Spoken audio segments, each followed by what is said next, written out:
Comencemos entonces compartiendo nuevamente nuestro apunte cero de repaso. Acá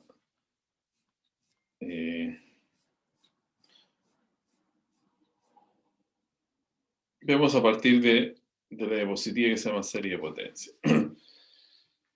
Entonces vamos a mirar esta serie de potencias que son especie de polinomios infinitos, ¿no? Más o menos la idea, polinomio infinito. Ver dónde convergen estas series de potencias, es decir, para qué valores de x, porque x es una incógnita dentro de la serie de potencias, para qué valores de x converge, para qué otros diverge. Bueno, ¿y cómo se asocian la serie de potencias a las funciones? Eso es importante. Y para luego concluir que para las funciones, por lo menos las más usuales, las que debemos tener más a mano, hay una forma de expresarla en serie de potencia que se llama serie Maclaurin, lo vamos a explicar, el significado de eso.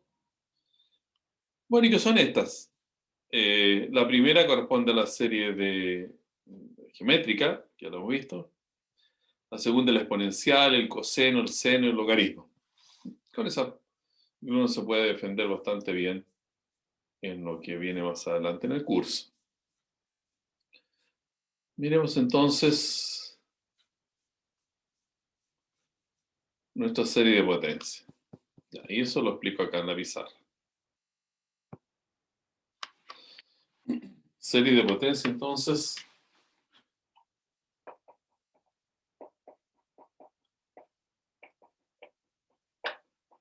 Esta serie de potencias son series del tipo siguiente. Vamos a comenzar con a sub 0, que es un número definido, más a1x, más a2x cuadrado, más a3x cubo, y así continuamos porque es una serie infinita. Por acá irá a aparecer el a sub n x elevado a n, el término enésimo, y después sigue.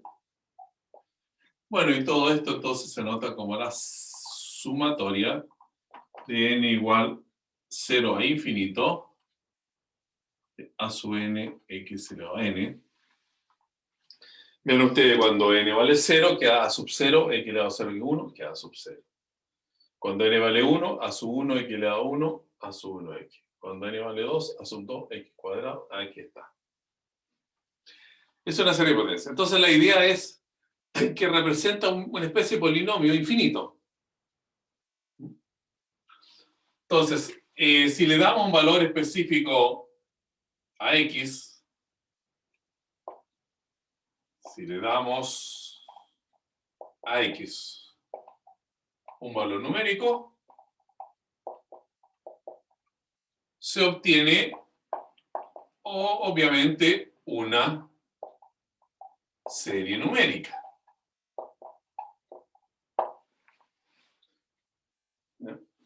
Se obtiene una serie numérica. Ya, es la relación con lo que hemos visto antes. Ahora, la pregunta es, ¿cuándo existe convergencia para una serie de potencia? Entonces lo que hay que ver es aplicarle algún criterio de los que hemos visto recién para ver la convergencia de serie numérica, porque en el fondo esta es una serie numérica donde el número no está especificado, está dado mediante una incógnita x. Entonces, por el criterio de la razón, que se llama, cualquiera es válido, pero con esto parece que queda más claro la conclusión, queda más clara la conclusión a la cual queremos llegar. Entonces esto toma el límite, cuando n es de infinito, aquí vamos a colocar valor absoluto, porque la x puede ser positiva o negativa. Recuerda que aquí hay exponentes impares, entonces eso puede introducir la presencia de números negativos y alterar la suma de la serie. El término siguiente menos el término anterior. O sea, el término siguiente acá para nosotros va a ser a sub n más 1 por x elevado a n más 1. Y el anterior, el a sub n x elevado a n. Note que ese límite necesitamos que sea menor que 1, ¿no?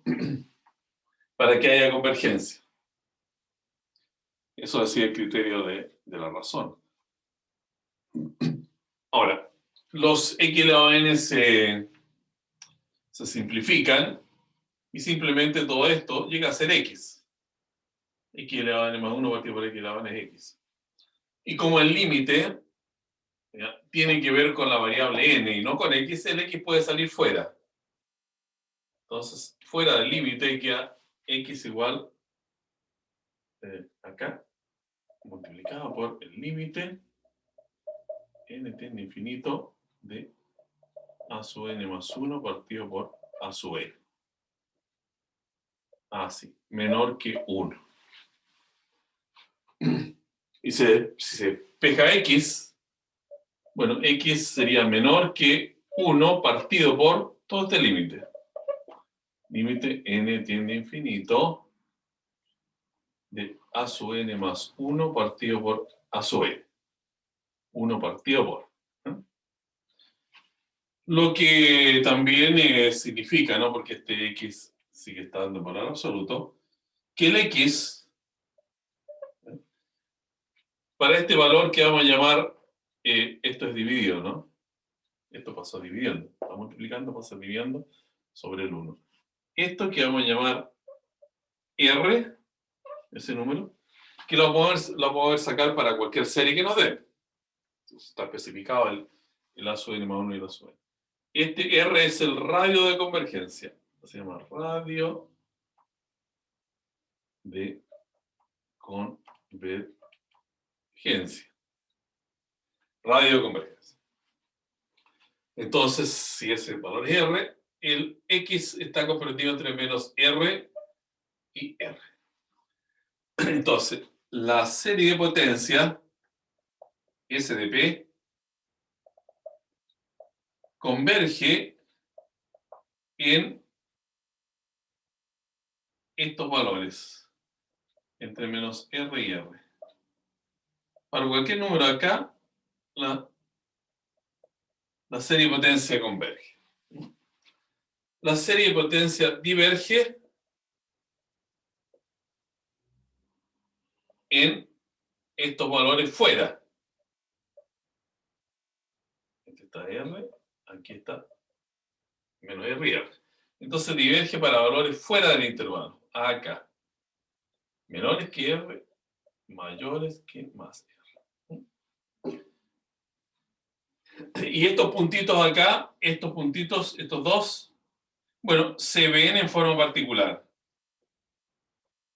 Se ven en forma particular. Se ven en forma particular. Porque son puntos definidos, valores específicos. Entonces se colocan aquí y uno ahí obtiene una serie numérica y ahí ve si converge o no. Ya sea aplicándolo a algún criterio o viéndolo en algún programa. Bien. Ya. Esto es lo que yo he puesto acá. Vamos mirando. Porque ustedes, pues, si leen esto, lo pueden entender.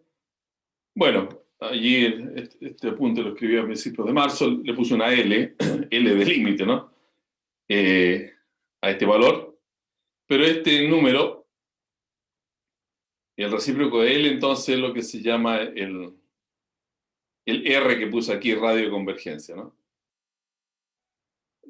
Eso, R, le coloqué aquí en la pizarra, me parecía más adecuado, R de radio de convergencia. ¿Ya? Y eso define entonces entre menos R y R, que es 1 partido por L, el intervalo de convergencia. Entonces he puesto acá, ya, como lo explicaba recién, una serie de potencia converge para puntos dentro del radio de convergencia y diverge para puntos fuera de él. La convergencia divergente o divergencia, los dos puntos límites del intervalo, se analizan en forma particular. Ahora, ¿qué gracia tiene esto del intervalo de convergencia? Que cuando uno encuentra el valor del intervalo de convergencia de una serie de potencias, ¿ya? Si le llamamos f de x por ser una fórmula, ¿no? Ese polinomio infinito. Entonces, queda definida una función porque para los x que están en el intervalo de convergencia, ¿ya? Si uno coloca esos x dentro de la fórmula, acá, se transforma en una serie numérica. Y si ahí hay convergencia, quiere decir que ese límite existe. O sea, ese es un número que podría entonces entenderse como la imagen de ese x que uno tomó dentro del intervalo de convergencia. Y eso entonces da cuenta de una función. Esa es la función que está puesta acá. Y lo bueno de esta formulación es que, bueno, para puntos del intervalo de convergencia, esa función es continua, se puede derivar, y la derivada es muy fácil porque es derivar un polinomio de término a término, ¿no? Aquí la derivada es n por a n elevado por x elevado a n menos 1, y me falta el menos 1. Y también se puede integrar, término a término. La integral de x elevado a n es x elevado a n más 1 partido por n más 1. Ahí están, pues, con su c correspondiente, ¿no? Ahora,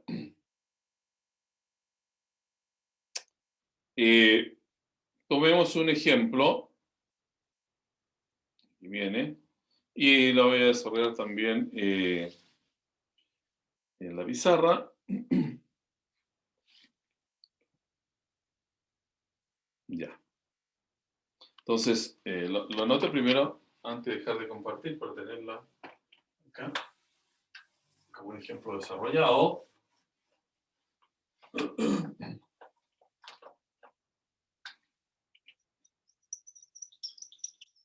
Ejemplo, esta serie entonces de n igual 0 a infinito de 1 partido por 2 elevado a n, x elevado a n, ¿no? Ya está. Entonces, miramos ahora la pantalla y vemos. Bueno, esta parte, este factor, es el a sub n, ¿no? Que viene a n y x elevado a n de la serie de potencia. Bueno, entonces, ¿cuál es su intervalo de convergencia? Uno siempre se tiene que preguntar eso. Entonces pregunta, ¿intervalo de convergencia?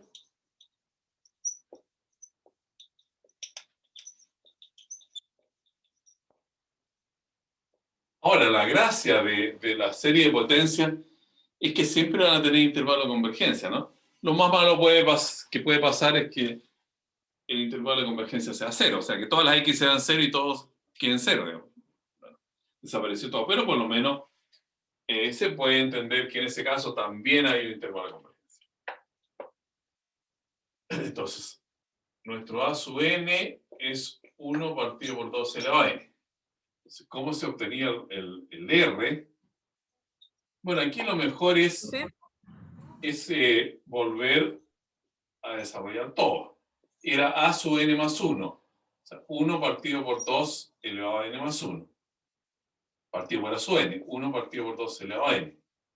Y eso tenía que ser menor que 1. ¿Cierto? Y, a ver, completemos acá. Bueno, Profe, sí, dime.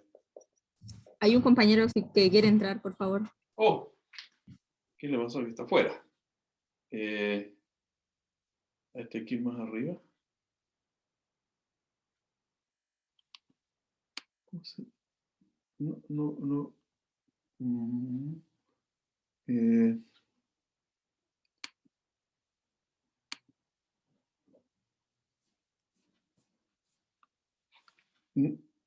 no veo a nadie que esté fuera. No, no. ¿Cómo se llama él? ¿Sabes cómo se Matías, llama? ¿Mm? Matías Mena. Matías Mena. A ver, está Matías Calderón. Francisca. No lo veo.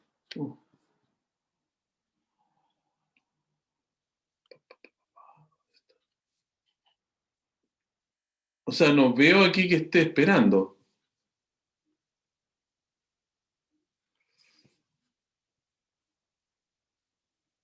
¿Qué diablo?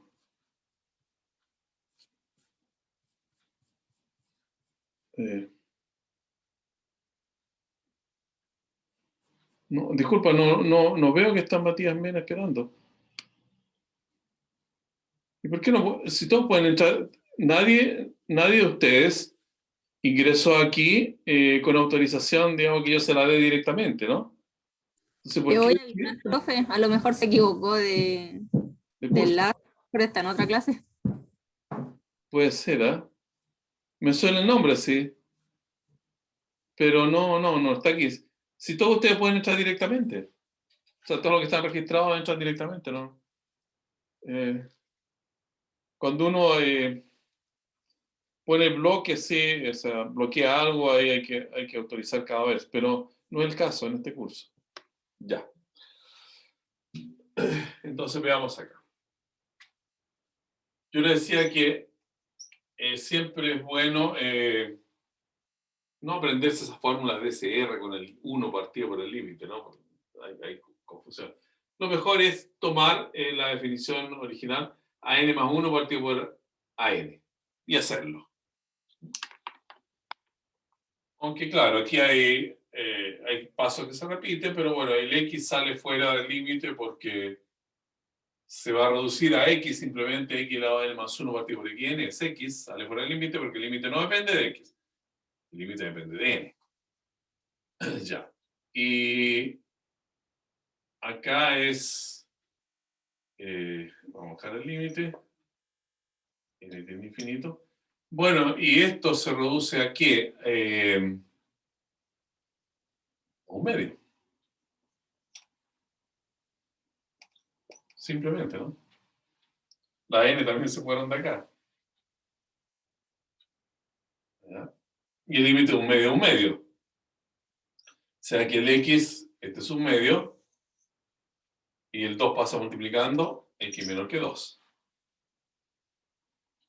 ¿Ya? Entonces ahí tenemos nuestro radio de convergencia. El radio de convergencia es 2. Y el intervalo de convergencia, a ver, vamos a colocar aquí, como resumen, radio de convergencia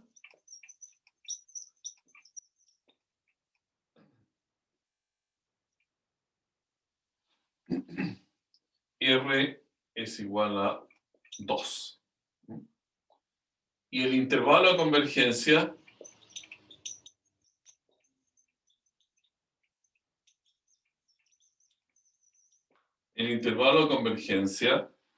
es este. O sea, todos los números entre menos 2 y 2. ¿No? O sea, este es el intervalo entre menos 2 y 2, abierto.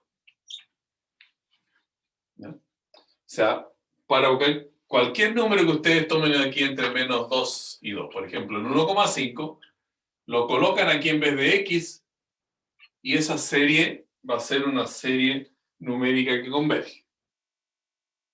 Si toman un número fuera del intervalo de convergencia, por ejemplo, toman aquí el 5, que está más a la derecha de 2, y lo reemplazan aquí, esa serie necesariamente va a ser una serie que diverge. Ahora, ¿qué pasa en menos 2 y 2? ¿Qué pasa en menos 2 y 2? ¿Ya? Bueno, si lo podemos explicar directamente o para que nos acostumbremos también a ir usando, que no se me escape, debo compartir primero, para que ustedes lo vean. Compartir la pantalla de Finder, previo a Google, este de acá. Ya. Acá tenemos la serie nuestra,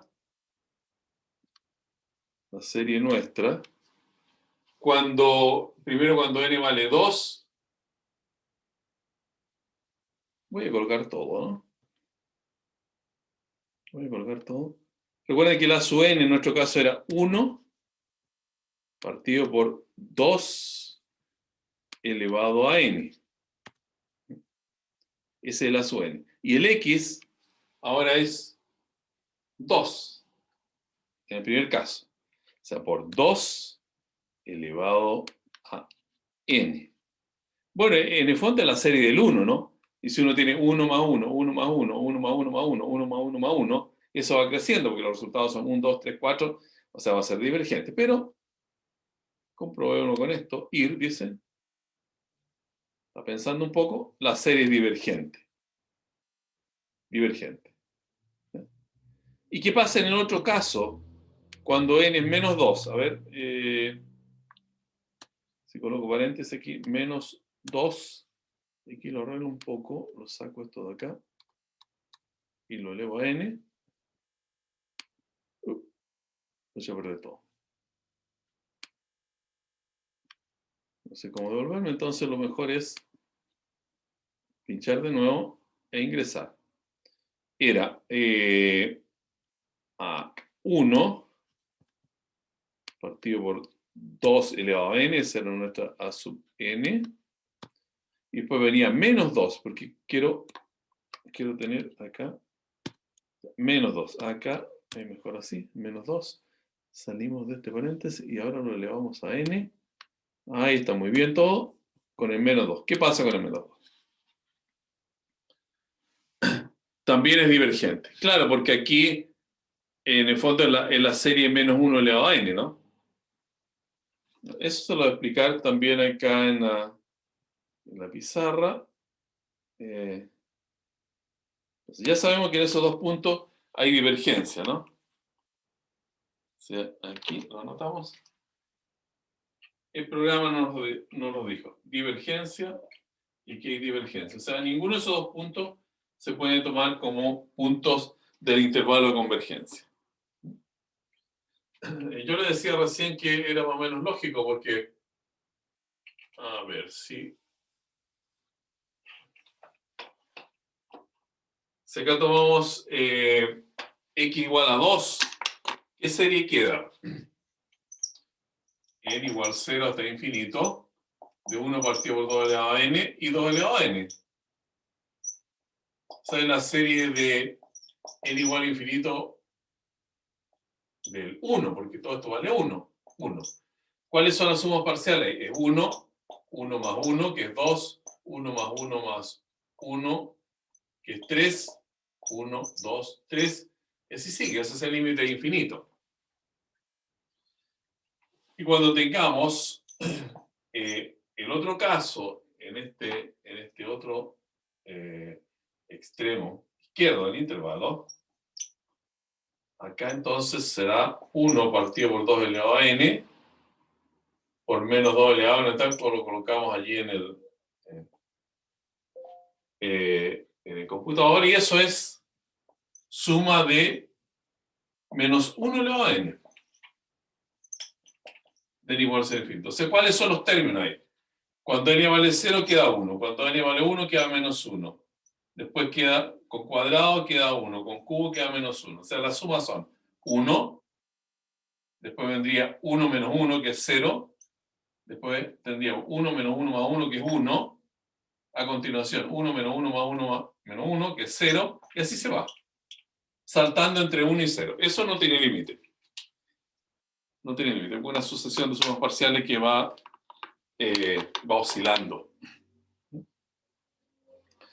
Esa es la idea entonces de este caso. Ahora, si lo hacemos un poco más general, como aquí debe venir indicado, le muestro nuevamente el apunte.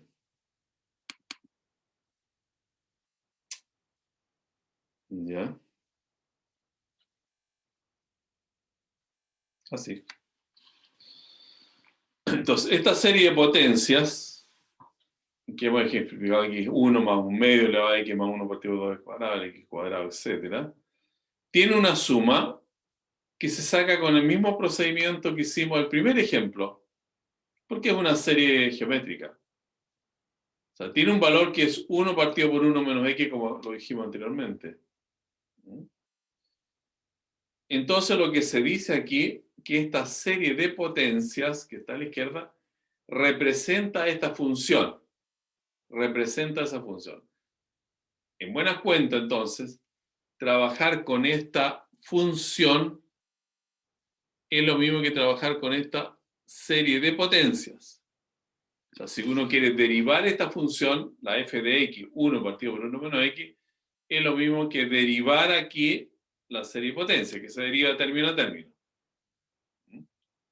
Si uno quiere integrar esta función entre 2 y 4, integra término a término esto. Claro, eso porque parece tan simple, pero bueno, la integral habría que hacerla también en forma genérica, ¿no? Porque habría infinitos términos para integrar. Pero la teoría dice que eso funciona. Todos los resultados de la integral aquí van a tener un límite. Entonces, en caso como este, se dice que la serie de potencias representa la función. Entonces, esto es importante acá. Decir, esta serie de potencias representa la función 1 partido por 1 menos x para los x siempre que estén entre menos 2 y 2, porque ese es el intervalo de convergencia de la función. Fuera de eso no la representa aquí adentro. Ya. Entonces, esto de la representación de funciones por serie de potencia es crucial en matemáticas. Y es lo que pasamos ahora también a explicar aquí en la pizarra. La representación de funciones mediante serie de potencia. Porque algunos ejemplos que yo tenía preparado para hoy en la materia propiamente tal, se relacionan con esto, con estas series de potencia. Entonces, la representación es importante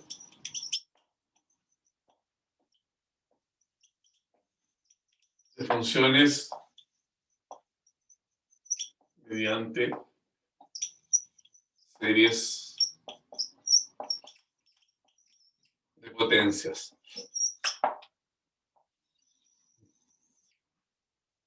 Representación de funciones mediante serie de potencias.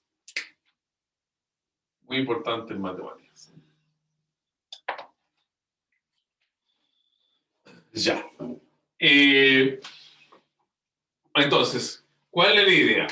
Bueno, uno tiene una función, ojalá cualquier función que se le ocurra tener, entonces vamos a decir cómo se representa mediante serie de potencia. O sea, ¿cómo encuentro yo una serie de potencia asociada a esta función de tal manera que yo la pueda escribir como a sub 0 más a1x más a2x cuadrado más a3x cubo, que es una serie de potencia, como decía, como un polinomio infinito. Siempre que yo pueda identificar estos a's, a0, a1, a2, a3, para esta función dada. Ya. Entonces, esa es la pregunta ahora. ¿Cómo identificar a's para los a's para f de x? Bueno, esto es bastante sencillo porque el carácter de polinomio que tenés hace que algunas operaciones no sean, digamos, sean simples. Bien, lo primero que yo diría, si f de x fuera igual, si fuera igual a sub 0 más a 1x más a 2x cuadrado, ¿qué podría hacer entonces yo ahora con esta igualdad?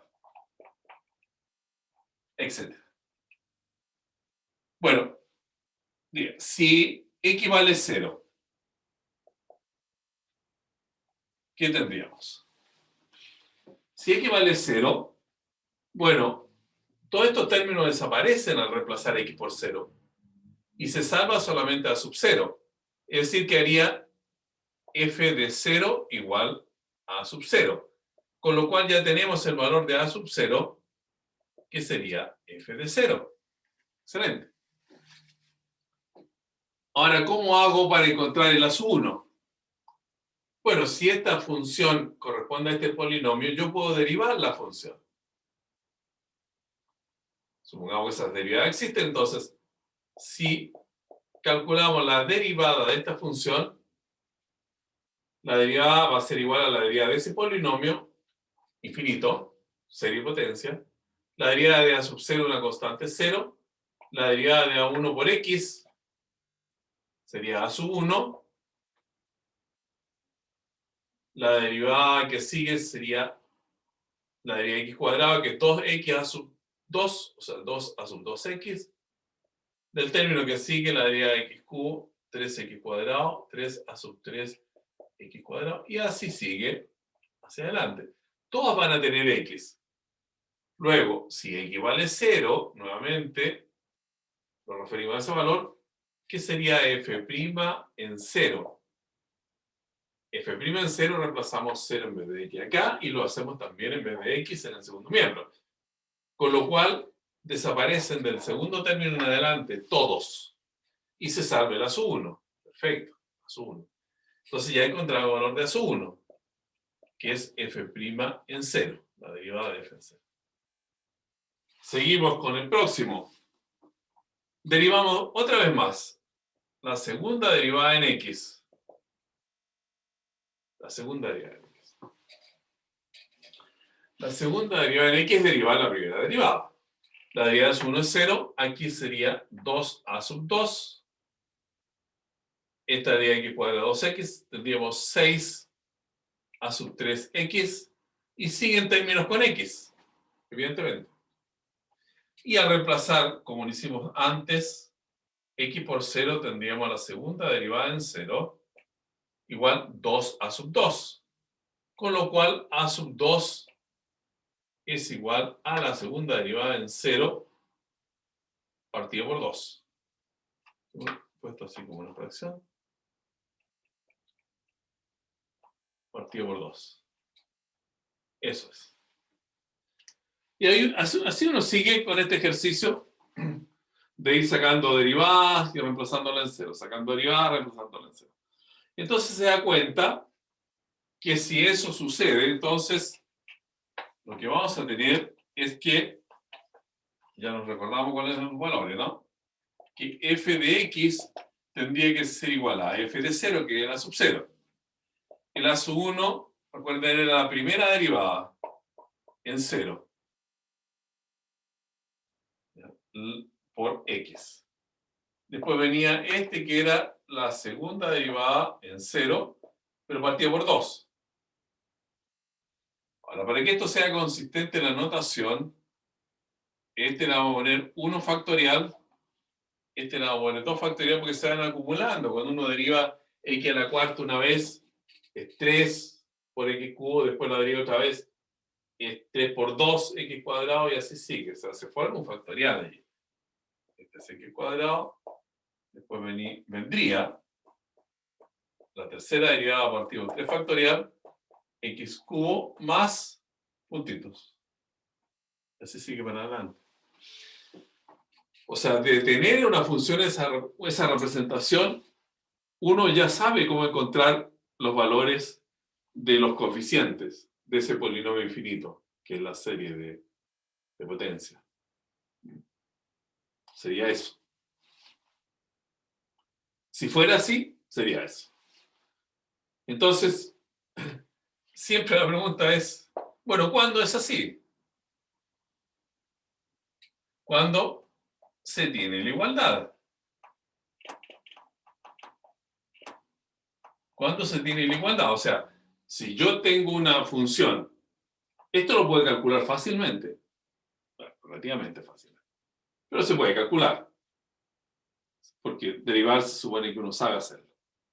¿Y cuándo yo puedo poner que ese desarrollo es igual a la función? Bueno,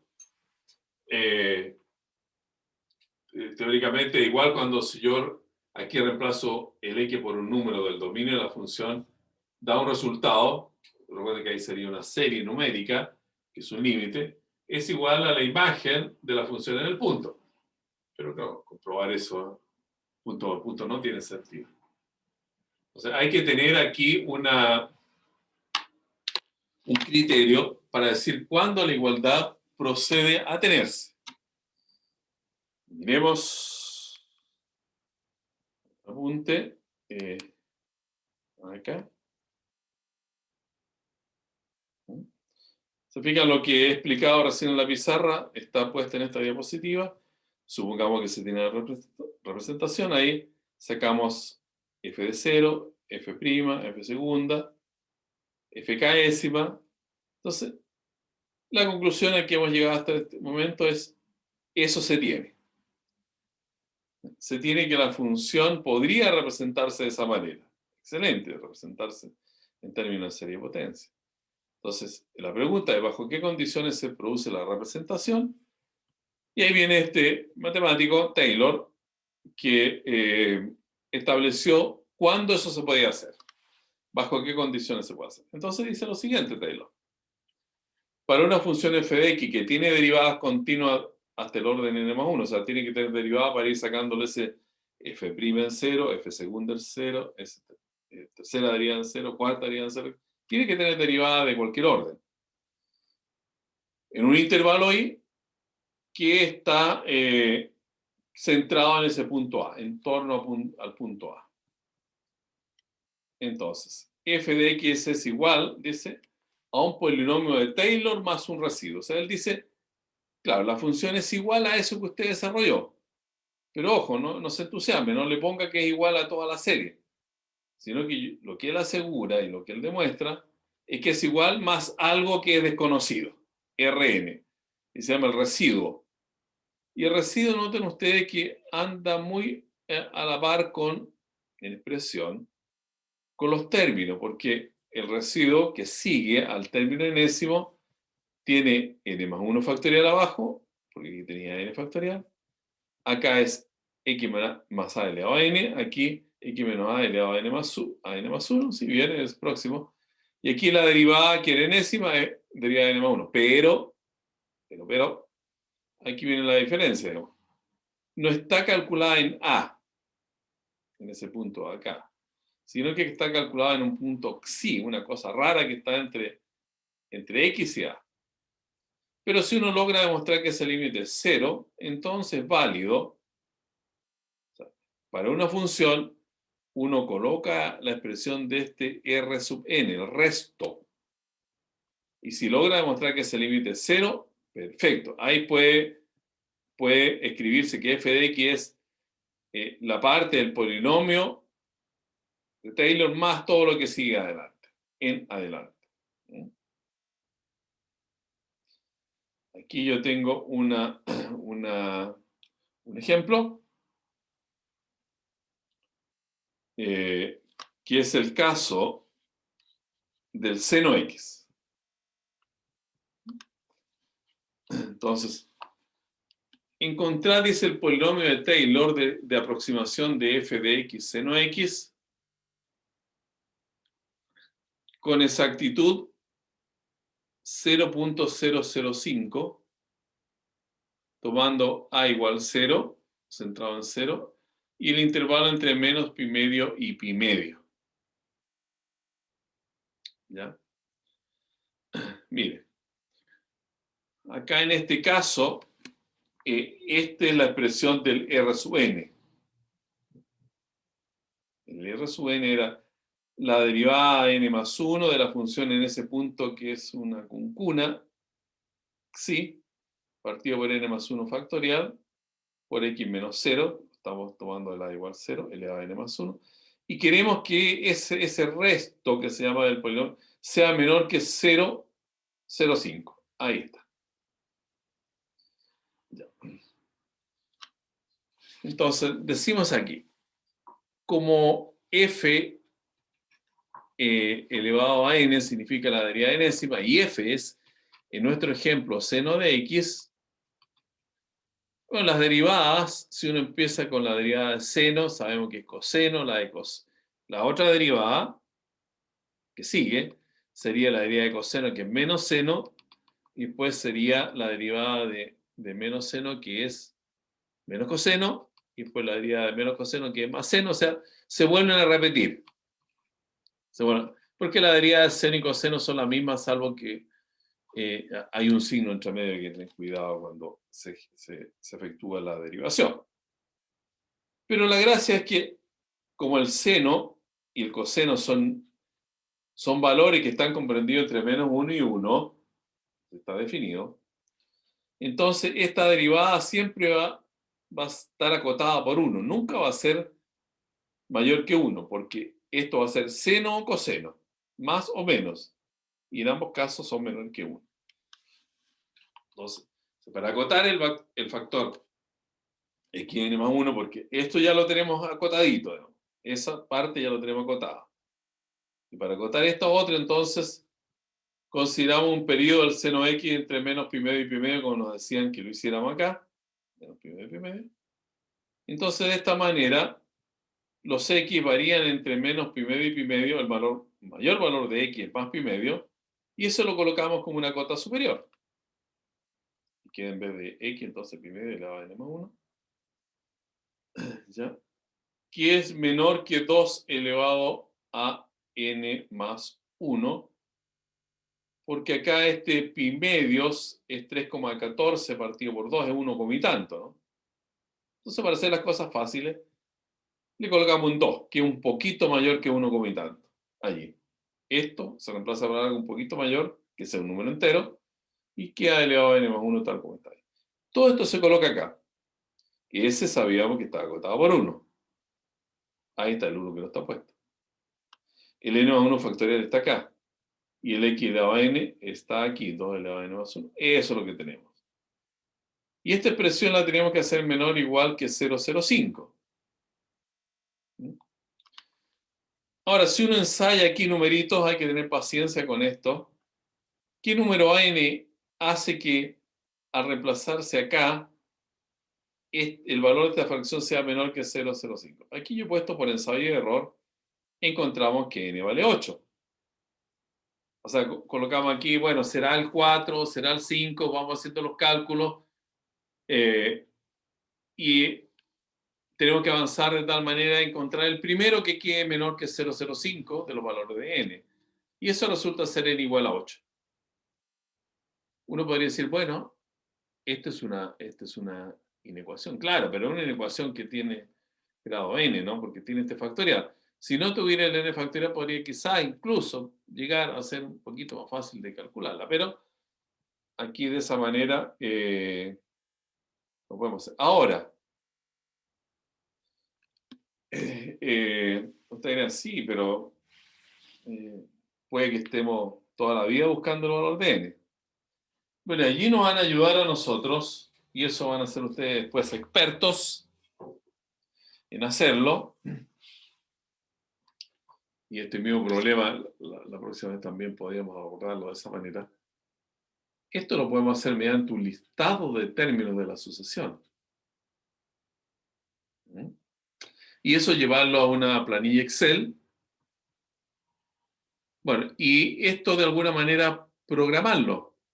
Y programar significa establecer la fórmula para una línea Excel. Me estoy refiriendo al Excel, ¿no? Al programa. La hoja de cálculos. Establecerlo por una línea y después uno, cuando ya tiene la fórmula en una línea, ya lo tiene para cualquier línea. O sea, es cosa de arrastrar, ¿no? No hay que hacer ningún cálculo más. Entonces uno ahí tiene un listado de estos números para n igual a 1, 2, 3, 4 y los va mirando. En cuanto resulta, porque esto se va achicando, ¿no? Este valor para n igual a 1, 2, 3, etc. Por ejemplo, para n igual a 1 sería 2 elevado a 2, ¿no? Partido por 3 factorial. 2 elevado a 2 es 4, no, sí, dije bien, 2 elevado a 2 es 4 y 3 factorial es 6. 4 sextos, son 2 tercios.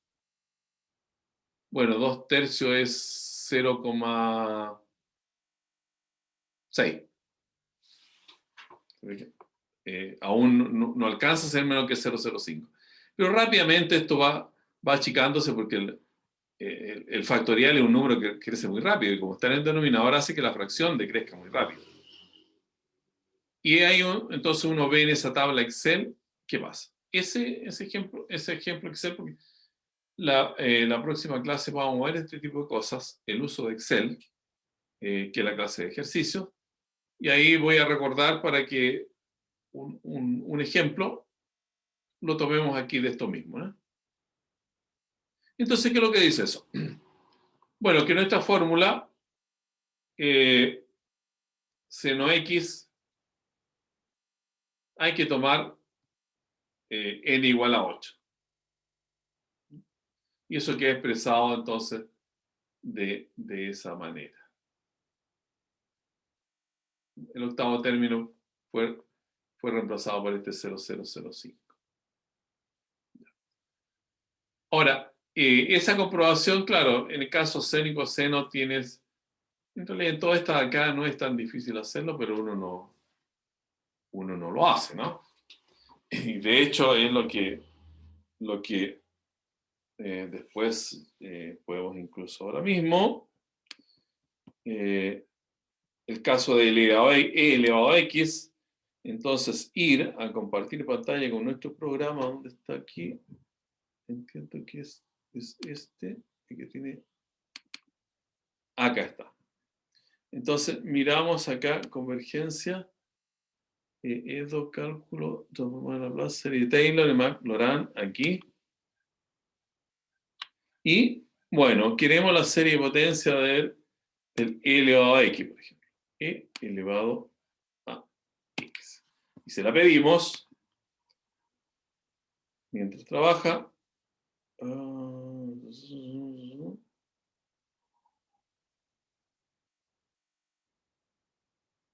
¿Qué nos dice? Pero no dice dónde converge, ¿no? Nos dice resolviendo, resolver derivative of elevado a x, ¿no? Aquí se supone que sería Taylor. A ver cómo vienen los ejemplos. Taylor, hay que ponerle ahí Taylor. Ajá. Taylor elevado a x. Así viene, eso tiene su formalidad. Taylor elevado a x. Ya. Ir. Muy bien, muy bien, muy bien, muy bien. Aquí está la serie de Taylor elevado a x. Ahí la tenemos. Entonces, eso es nuestro repaso de las series que tienen la ventaja, ¿no?, que nos proveen de ejemplos. Nos proveen de bastantes ejemplos y también lo vamos a usar en algunos métodos que vamos a usar en nuestra ya materia propiamente tal de métodos numéricos. Se está agotando la batería, pero ya estamos finalizando por hoy con el repaso. Entonces, el próximo, esto es el próximo lunes. El próximo lunes a las 6 de la tarde, que es nuestra clase de ejercicio, por favor no falten, ¿no? Porque allí vamos a trabajar con el Excel, que va a ser un programa que nos va a acompañar todo el semestre. Y la mayoría de las cosas que nosotros vamos a hacer aquí, las vamos a hacer con Excel. Yo le dije, un programa que no es tan robusto en el sentido matemático, ¿no?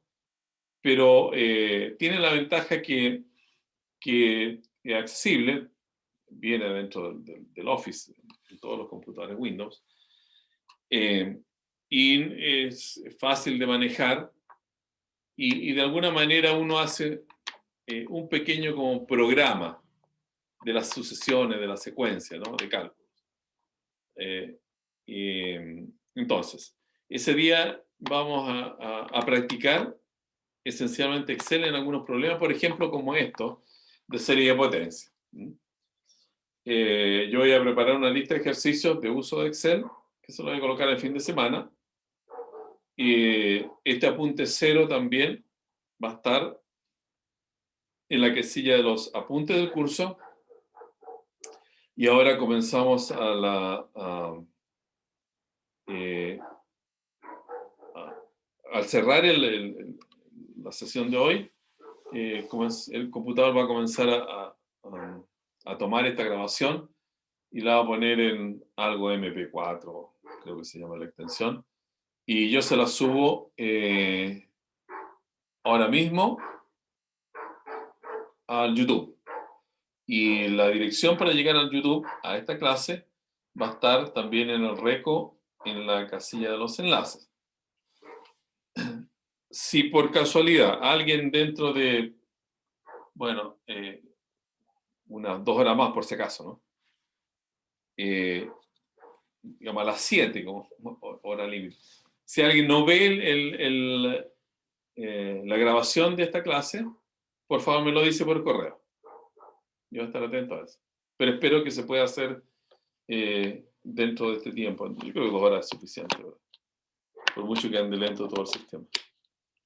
Y ahora tengo que despedirme porque, me disculpa, tengo una reunión y